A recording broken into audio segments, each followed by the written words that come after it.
Hey guys, how you doing? So yeah, there supposed to be a debate, but Flerf can't tech as normal.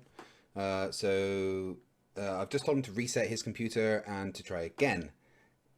I think the problem is that he's using some kind of Mac computer from the 1920s because he just can't get it to join. And the thing is with vMix, it's so simple. You just click a link and join.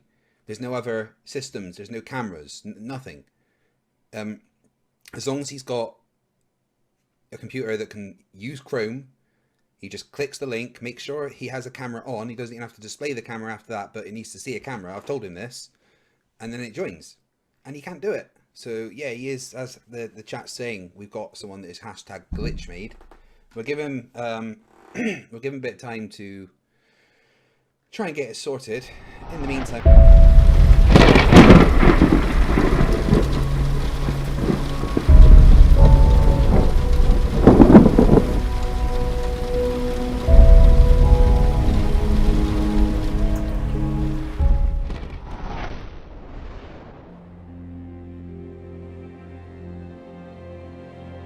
We're living on a disk, floating through space, with a tiny sun.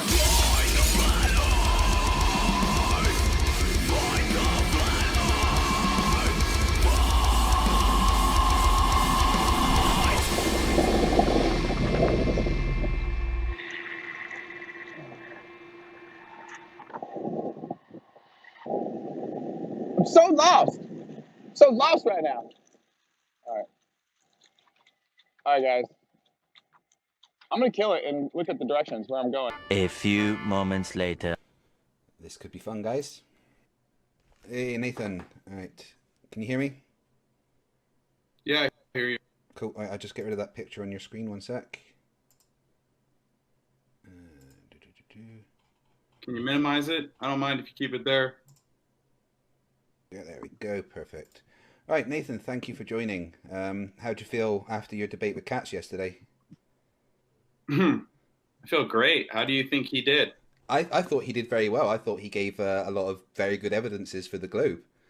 I mean, I know you don't accept the evidences because he can't physically demonstrate something there and then in that fashion. But, I mean, I don't think you could deny that they were evidences for the globe, whether you agree with them or not. Well, if you can't demonstrate them, then you don't have any scientific evidence. I mean, there is lots of demonstrations of gas pressures without containers. Teams already said to you about the sulfur hexafluoride. I mean, storm systems themselves are demonstrations of gas pressure without containers. Flat Earth, before you rattle off what you think are a bunch of evidences, can we just do them one by one? Yeah, I mean, that's fine. Sorry. I mean, Yeah. interesting you bring up the documentary because I like using parts of that documentary as evidences, frankly. So what would you like to talk about? That's your problem. That's your problem, Flat Earth, is you don't know what scientific evidence is.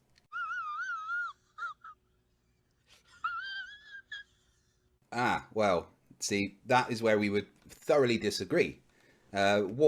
So do you say observations cannot be scientific evidence? Well, observations are observations. You're not empirically proving a cause of an effect, which is what the scientific method does. Well, so yeah, you can make observations all day long, but if you're not formulating a hypothesis with an observed natural phenomenon and conducting experiments where you manipulate the cause of that variable, then you're just making an observation. You're just taking a measurement. You were almost right. You were almost right until you said the manipulate the cause part, because the scientific method doesn't require you to manipulate the cause. Observing the cause is a perfectly acceptable thing to do. For instance, when we notice perturbations in the orbit of Uranus, Let me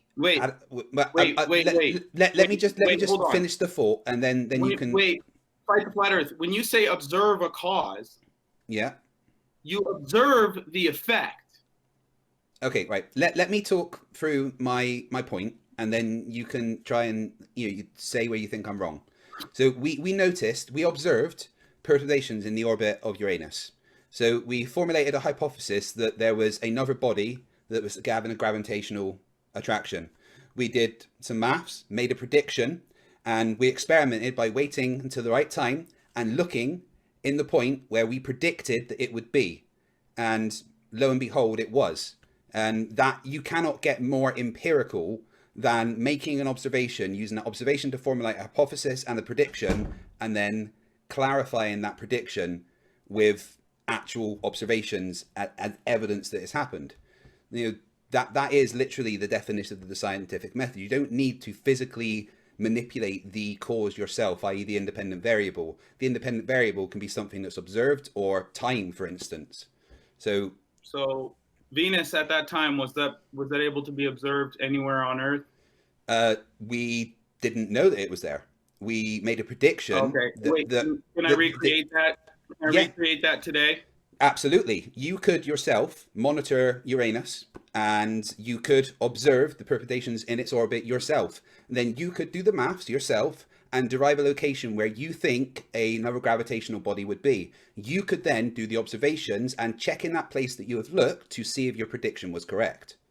That is perfectly repeatable by anybody. You said we did this. When did you guys do that? Flight to Flat Earth? I haven't done this myself. This is how Venus was discovered. And wow. But another thing is, I haven't done this myself.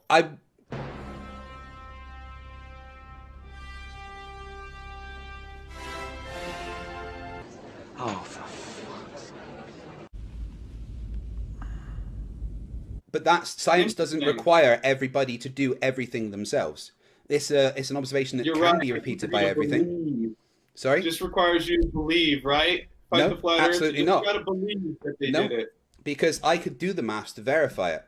But I could. But the thing is, it's been done. It's been done many times. And it's been done many times. So why would I have to do it again? Because science doesn't require you to do every experiment yourself, because you'd never get anything done.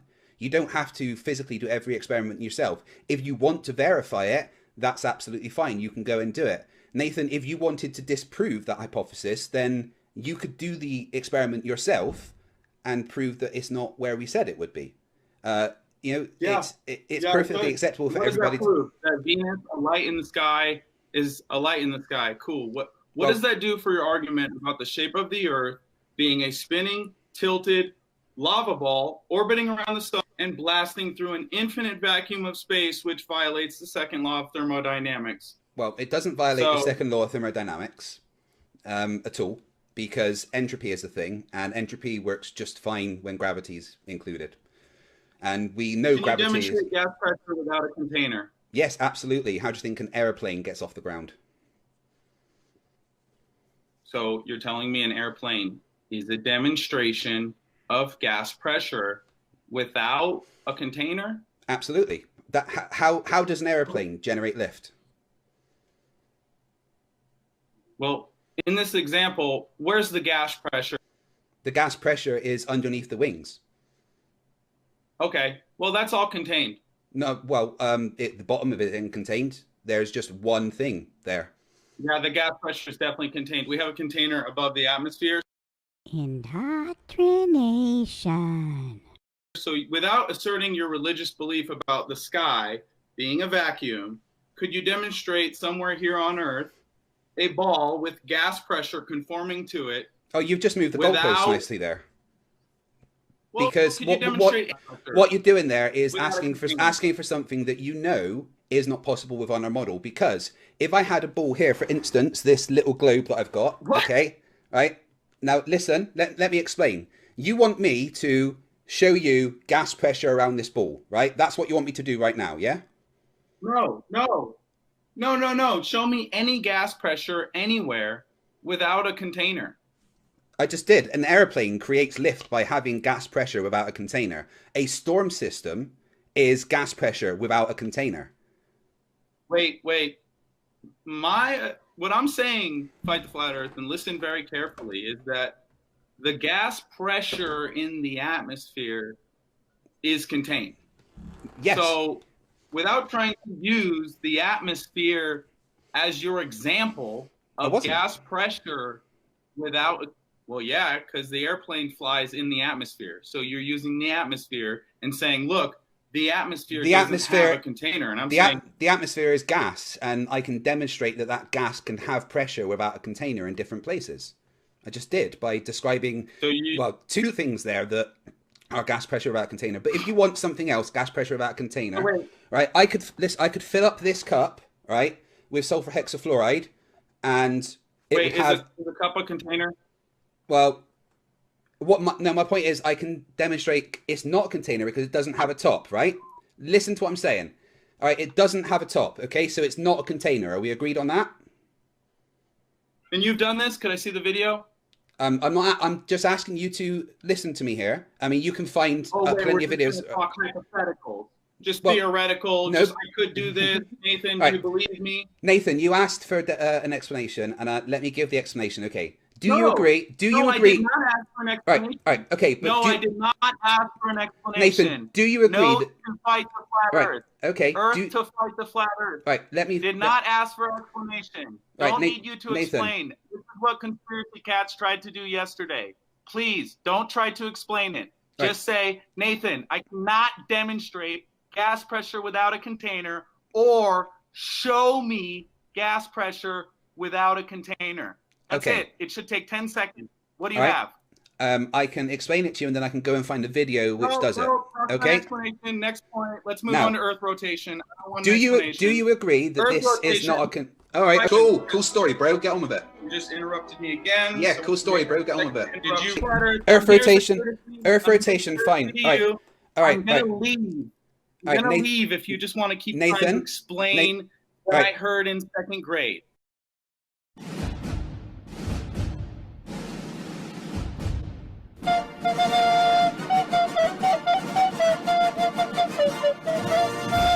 No, well, Nathan, I just gave you plenty of examples of gas pressure without container, but we'll move on. You want to see? You didn't give me one example of gas pressure without a container. Oh, apart from just tried to talk about it. Well, I told you. How does an airplane create lift, Nathan? That if you can tell me how that's created. You can't use the atmosphere.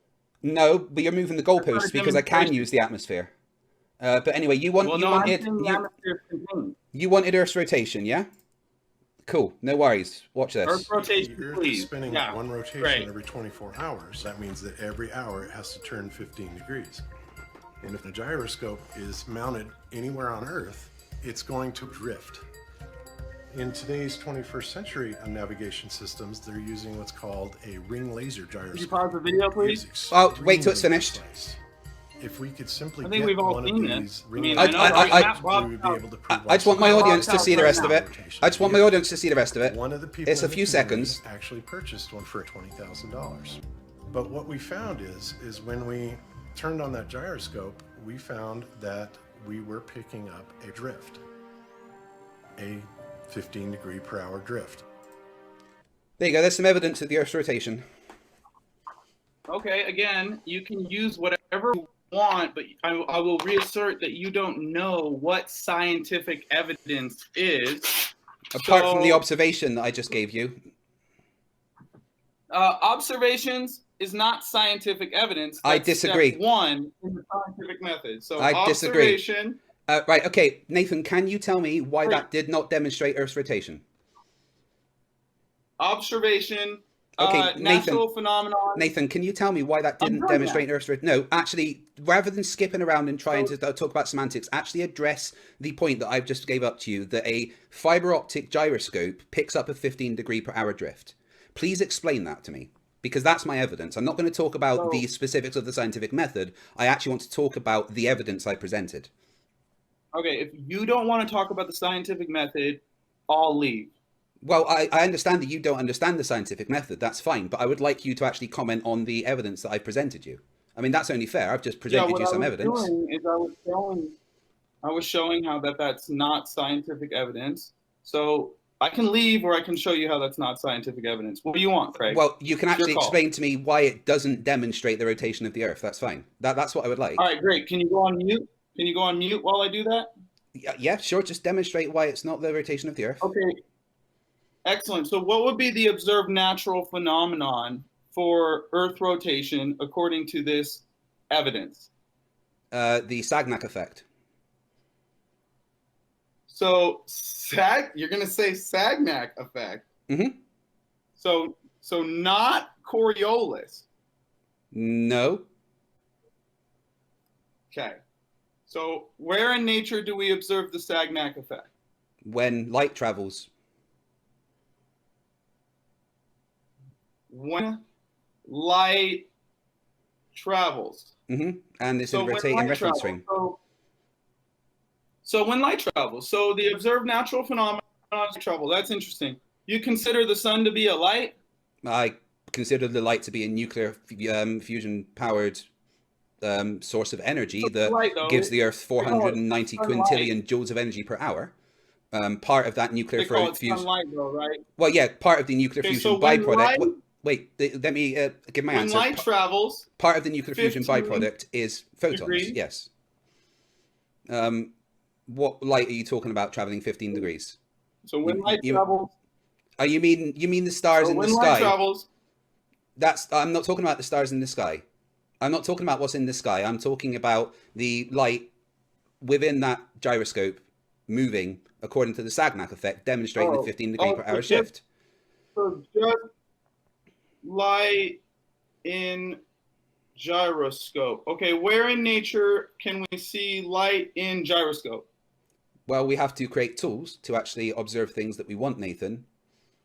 Right? We can observe the Sagnac effect in other parts of the universe. Then we can take tools to actually confirm the things like that. So we know what the Sagnac effect is based on our understanding of light. We have therefore created a tool that can observe the natural phenomenon of light shifting when a rotating reference frame is underneath it. Okay? So I will ask, I'm going to ask you the question again. How did that not demonstrate the rotation of the Earth? Why did that gyroscope register a 15 degree per hour shift?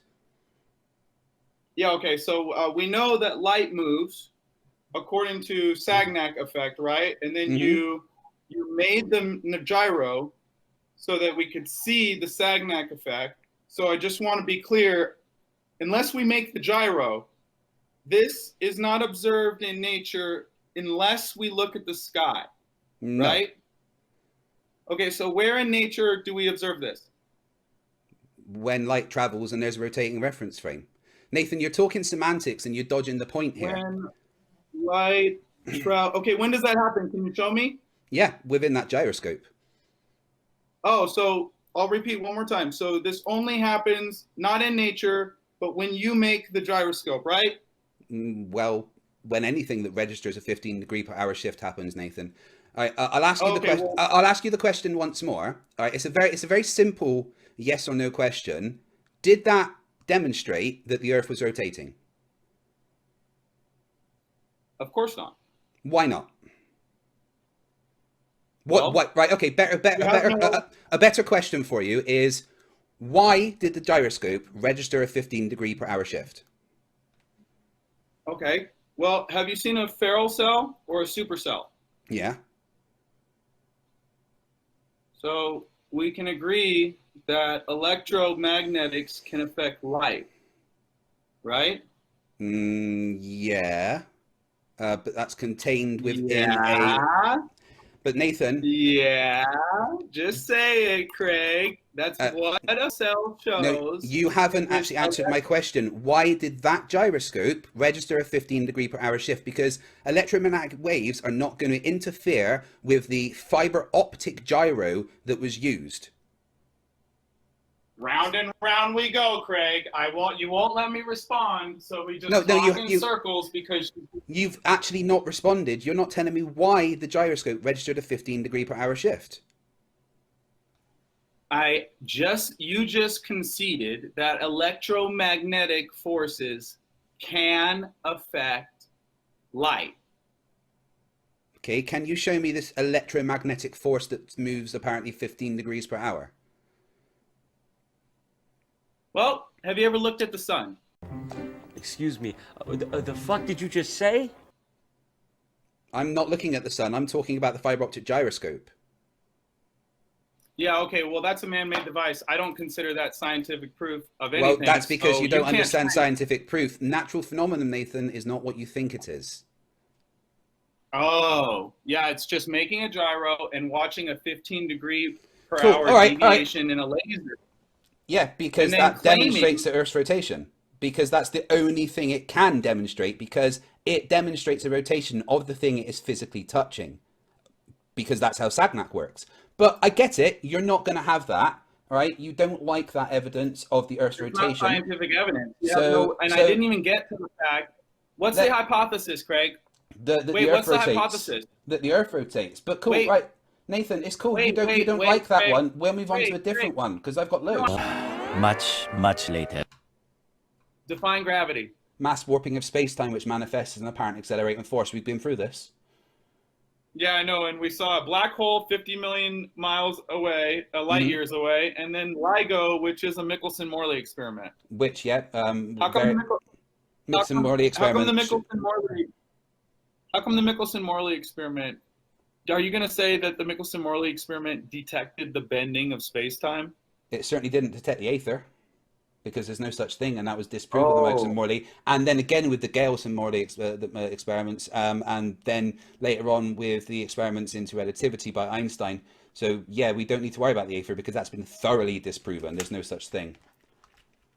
So how do electrodynamic tethers work? How, you tell me. And how is that relevant to the shape of the planet? Do you know what an electrodynamic tether is? Why don't you tell us, Nathan? Because you obviously want to. Well, NASA uses them. I just figured since you love NASA so much. Well, how about spider ballooning? Have you heard of spider ballooning? You mean where a spider can change electrical current of its web? Yeah, that's fantastic ways for spiders to actually get about. But that's a very tiny electromagnetic force that you're talking about there. That isn't anything to do with gravity. Okay, so spider uses electrostatic forces in the air to do what, Craig? To move. To move or to fly off the ground? To move off the ground, yeah. Yeah, so and what's your point? The spider, my point is, you say the ether doesn't exist, and you don't know what electrodynamic tethers are, and spiders are literally using the ether to fly. No, so they're not using the ether. They're not using the ether because there's no such thing. They're using electromagnetics of the planet. Electromagnetics of the planet. And where are those electromagnetics located? Oh, well, we have a massive electromagnetic field all around us. Several layers of it, actually. Massive, right? And how's that generated? You know that, Nathan. Come on. You know that, Nathan. You're trying to debunk generated? You're trying to debunk the model, so why don't you tell me? Because we all know, so why don't you tell us? And you're still missing my point about gravity, and that gravity is a thing. And actually, didn't Bob say that gravity was a thing? Thank you, Bob. That was nice of you. Can you demonstrate? No, that's why I asked you to define gravity. Because gravity is the mass warping of space-time. Oh, you agree there's a force? Yeah, it's just not bendy space-time that we've never observed. And what is the force? What is this 9.8 meters per second squared that accelerates us towards the Earth? A same force that can be demonstrated in two masses on a horizontal plane, i.e. the Cavendish experiment. What force is that can act in two different ways like that? So do all objects fall at 9.8? Roughly, there is little differences around the Earth based on the centrifugal force, but it's approximately 9.8 meters per second squared everywhere on the planet, yes. So why are we adding M1 plus M2? Shouldn't the mass of an object affect the gravity? No, it does. Right. See, the relationship the relationship between M1 and M2 is what the gravitational forces are, right?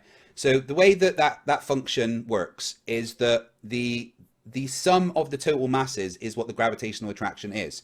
So if the first M1, for instance, is the Earth, which is a large mass, and the second M2 is an insect, okay? The sum of those masses is what causes the gravitational effect. Now, because the insect doesn't have a large mass, it won't have a large gravitational force acting on it because there isn't as much mass for the force to act on.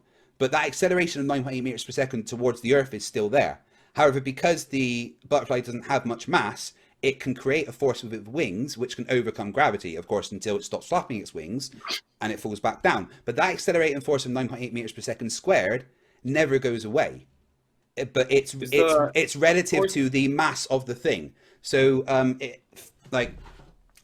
my phone, this is actually quite light, okay?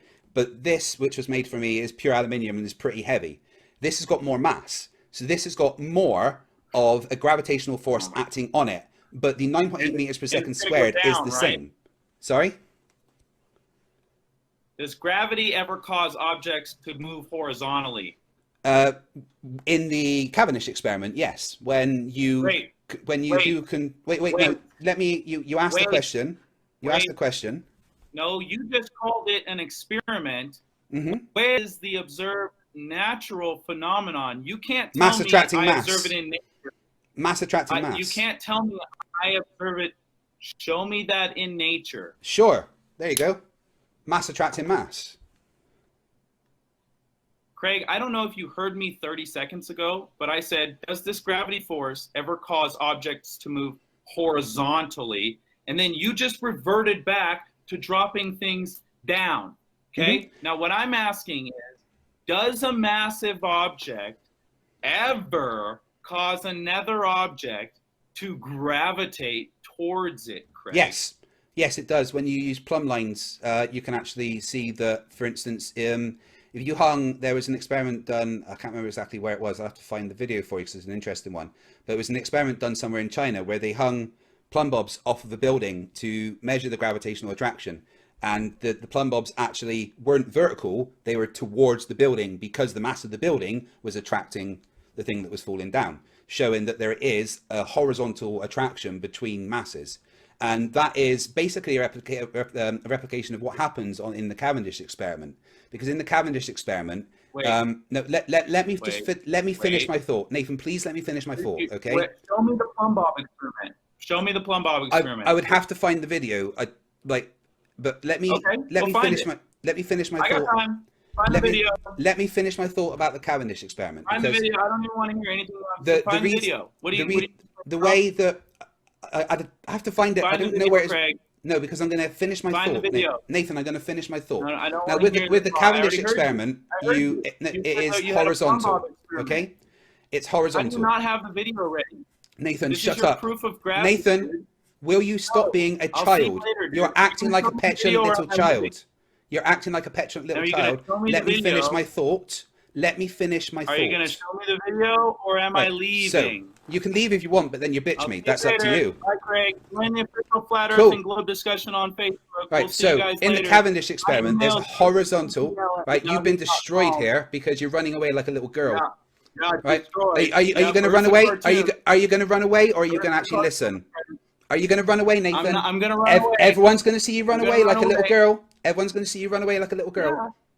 Are you going to run away? Hi, Craig. Are you going to run away? Yeah. Okay, then. Right, I'm going to carry on explaining. So in the Cavendish experiment, you've got a horizontal plane because you have to remove the gravitational force. So the whole thing is acting on one horizontal plane. Is he gone? Little girl ran away. Well, he got thoroughly fucking destroyed. Rage quit. Wasn't that fun? Yep, hip hop hippie. He rage quit. He ran away like a little girl. I'm a little bitch. I'm gonna go to bed because it is 4 in the morning for me. So I will leave you as always with this. Fight the fly, fight the fly, fight the fly, fight the fly.